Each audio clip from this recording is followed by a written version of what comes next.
Tidak ada suatu kata yang diucapkannya, melainkan ada di sisinya malaikat pengawas yang selalu siap mencatat.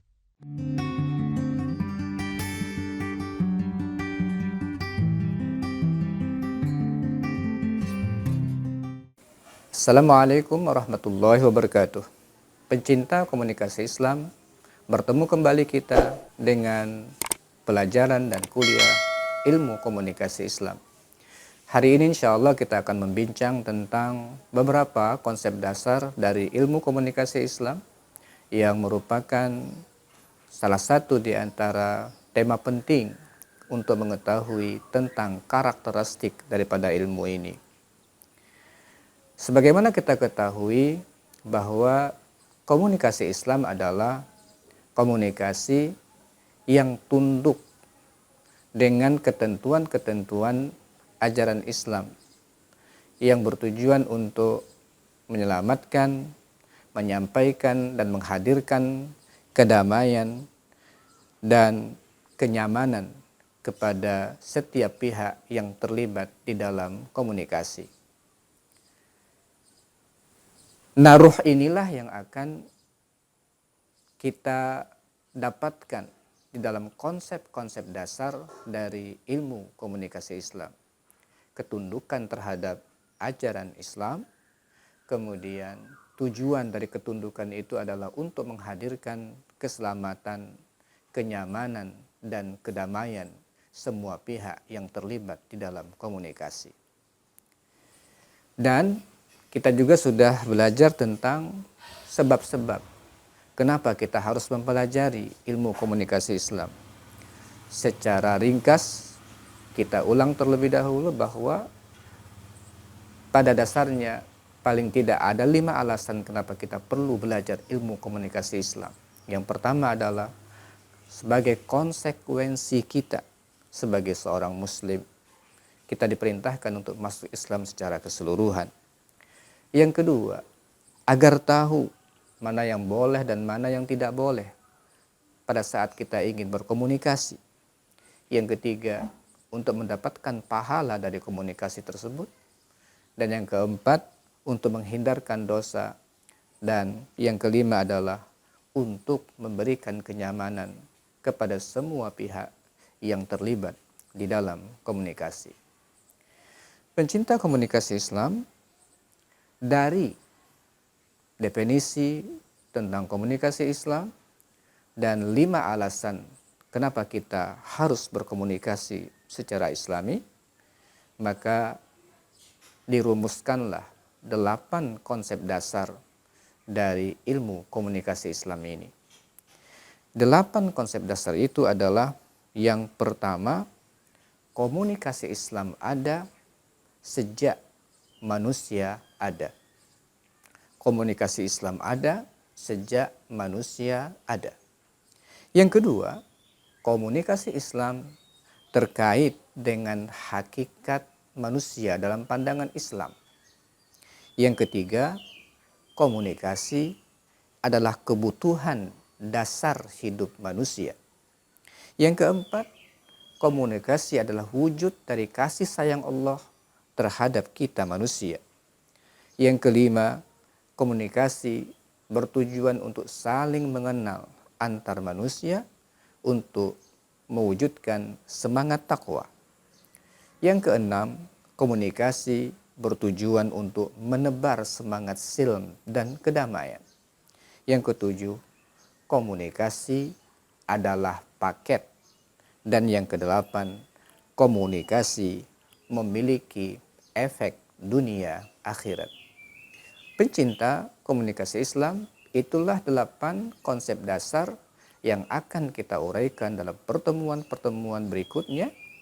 8 konsep dasar ini betul-betul sangat penting untuk kita renungkan, untuk kita kaji, untuk kita pahami, agar nanti pada saat kita ingin berkomunikasi secara Islami, kita mendapatkan betul semangat dan ruh dari ilmu ini. Secara umum, kita pada pertemuan ini akan melihat tentang apa target dari setiap perumusan tersebut. Sebelum kita nanti setiap kita melakukan pertemuan-pertemuan berikutnya, kita akan merumuskan dan akan memaparkan satu demi satu dari konsep dasar tersebut. Tapi hari ini secara global kita akan menyampaikan tujuan dan target dari setiap konsep dasar tersebut. Konsep 1 dan 2 yaitu komunikasi ada sejak manusia ada, dan komunikasi terkait dengan pandangan Islam terhadap hakikat manusia. Dua konsep dasar ini saling terkait. Yang pertama, ketika kita berbicara tentang manusia, maka kita tidak bisa berpisah dan dipisahkan dengan sejarah manusia pertama, yaitu Nabi Adam alaihissalam. Secara historis nanti kita akan belajar Nabi Adam adalah contoh untuk kita mengetahui apa sebenarnya diciptakan manusia. Ternyata dari kisah tersebut nanti kita akan temukan bahwa komunikasi itu sangat historis. Komunikasi Islam itu sangat historis. Ternyata konsep komunikasi Islam itu sudah ada bentuknya secara lengkap sejak zaman Nabi Adam alaihissalam. Yang kedua, ketika kita bicara tentang komunikasi Islam terkait dengan pandangan Islam terhadap hakikat manusia, kita akan menekankan bahwa komunikasi Islam sangat manusiawi. Artinya ketika kita ingin menjadi manusia yang hakiki, maka komunikasi Islam adalah solusinya. Itu konsep 1 dan 2 untuk menjelaskan kekuatan bahwa komunikasi Islam itu sangat historis, dan yang kedua, komunikasi Islam itu sangat manusiawi. Kemudian, konsep ketiga yaitu komunikasi adalah kebutuhan dasar manusia. Konsep ini untuk membentuk cara pandang orang yang belajar ilmu komunikasi Islam bahwa belajar komunikasi sama pentingnya dengan belajar bagaimana cara hidup dan meningkatkan kualitas hidup. Kalau kita ingin hidup, kita perlu makan, kita perlu minum. Kalau kita ingin meningkatkan kualitas hidup, maka semakin kebutuhan kita untuk belajar bagaimana meningkatkan cara makan, cara minum, cara meningkatkan kualitas hidup kita tingkatkan. Begitu juga dengan komunikasi. Kalau kita ingin berkomunikasi yang terbaik, maka kita akan mendapatkan hasil yang terbaik juga, karena dia adalah kebutuhan untuk meningkatkan kualitas kita. Yang keempat adalah konsep komunikasi adalah bentuk rahmat dan kasih sayang Allah Subhanahu wa Ta'ala. Dari sini juga konsep dasar ini bertujuan untuk membentuk cara pandang manusia apabila nikmat berkomunikasi ini adalah rahmat dari Allah Subhanahu wa Ta'ala, maka orang yang diberikan rahmat tidak boleh sembarangan untuk memanfaatkan rahmat dari yang memberikan rahmat, yaitu Allah Subhanahu wa Ta'ala. Dia harus berusaha untuk memanfaatkan rahmat sesuai dengan amanah yang memberikan rahmat. Itu konsep yang keempat.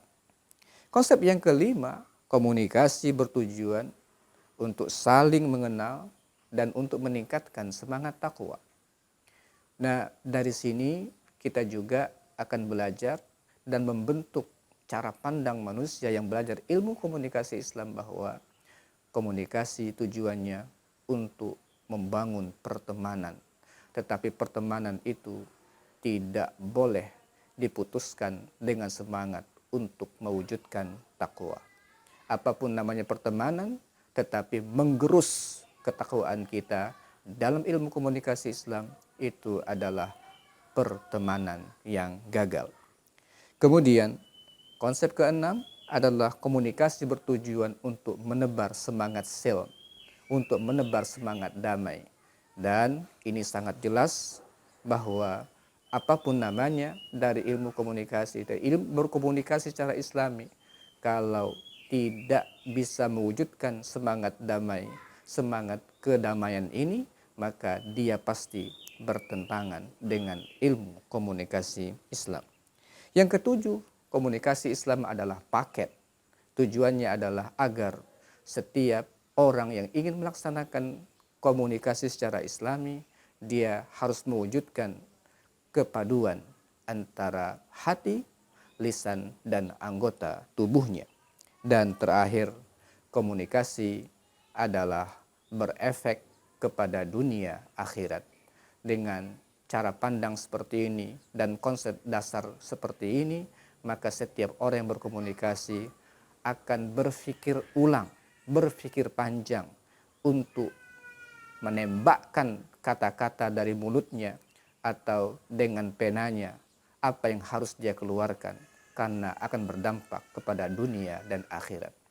Inilah 8 konsep dasar yang akan kita pelajari dalam pertemuan-pertemuan yang akan datang.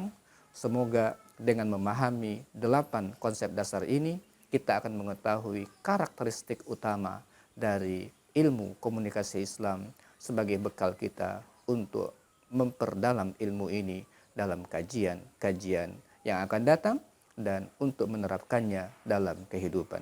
Aku qauli hadza wa astaghfirullah li wa lakum. Assalamualaikum warahmatullahi wabarakatuh.